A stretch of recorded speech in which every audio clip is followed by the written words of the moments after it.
Hi, my name is Rebecca Wells, Director of ClearHorizonCoaching.com, and welcome to the first of 3 self-discovery classes that you can do online in the comfort of your own home with regards to your career, where you currently are, where you see yourself going, and hopefully these classes will give you a real insight as to where you are and essentially how you see yourself progressing in your career and where you want to take yourself.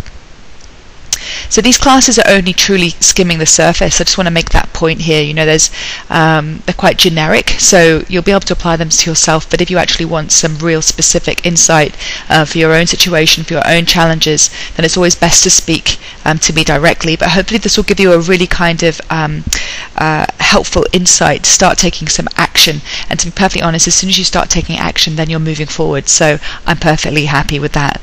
So the first class today is all about what's making me fly and what's making me cry about my current career. So we're actually going to be looking at your current satisfaction levels with your career to actually get insight as to what's working for you and what's not. And it sort of will give you a stake in the ground as to where you are now and essentially what needs to happen to give you greater satisfaction, to give you greater fulfillment in your career.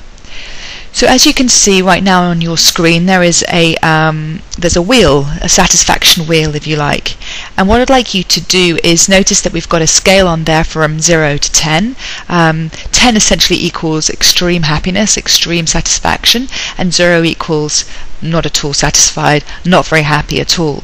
So what I'd like you to do in a moment is to actually draw exactly this wheel onto a piece of paper, divide it into the 8 segments that you have here, and actually start to label the segments of the wheel yourself. Now you're going to choose 8 key areas of your career, of your professional career. Don't spend too much time thinking about what it is and what these labels will be. You'll know what they are. Just go with your gut instinct.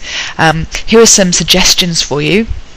Satisfaction might be one, opportunities, current salary, work-life balance, health, your own leadership in the workplace, the leadership of others. These are all really good examples, and essentially it's important to include what's important to you in your career. And it might be things that are important to you but they're missing at the moment from your current career, or they might be things that are there already. So once you've labelled each of those spokes around your wheel, so you'll end up with 8 labels around the wheel, you're going to decide now how satisfied you are right now, today, with each area, and mark it on the segment. So what you'll do is put a little dot onto the spoke to represent the score that you give. Remember, 10 equals extremely satisfied, 0 equals not very satisfied at all. And once you've got dots on each of your spokes, you can start to join the dots, if you like, connect the dots, and you'll start to see a kind of squiggly line appear. Now, if you're completely satisfied with all these areas of your career, you're going to score out of 10 out of 10, quite obviously, and you're going to have a perfect wheel.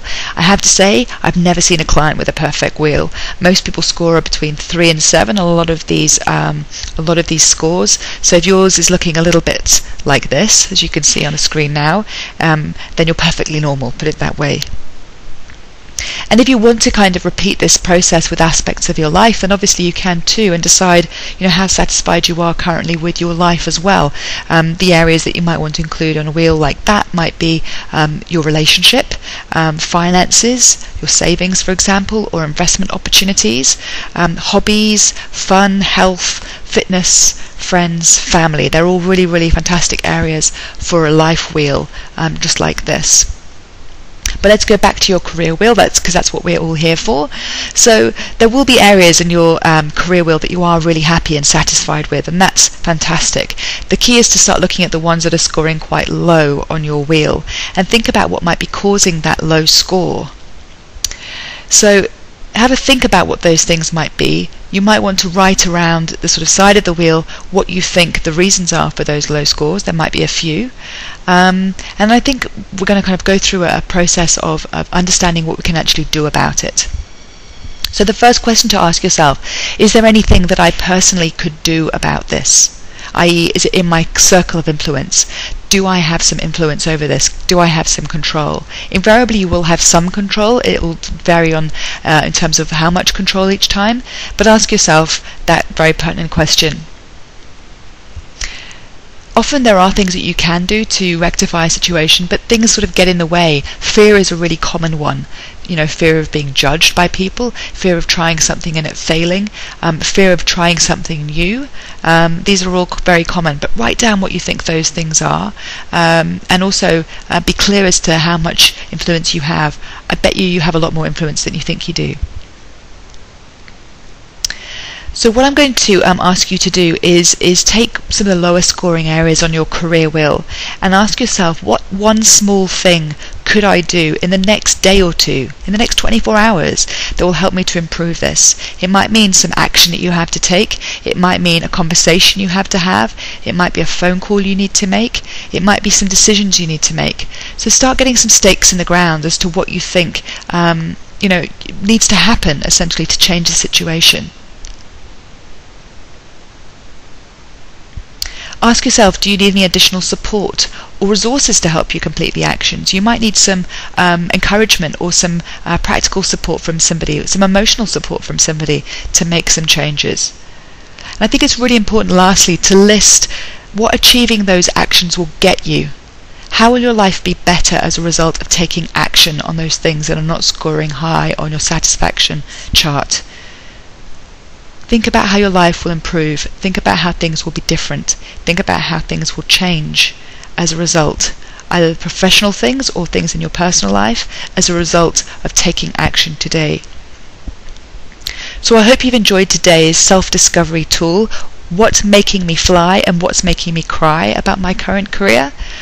When you're ready, when you've kind of done that exploration, that exercise, then you're ready for self-discovery tool 2, which is called getting real about your current reality, setting some clear goals to help you achieve some new outcomes that you do want to have in your life and career. For more information, do visit our website, www.clearhorizoncoaching.com.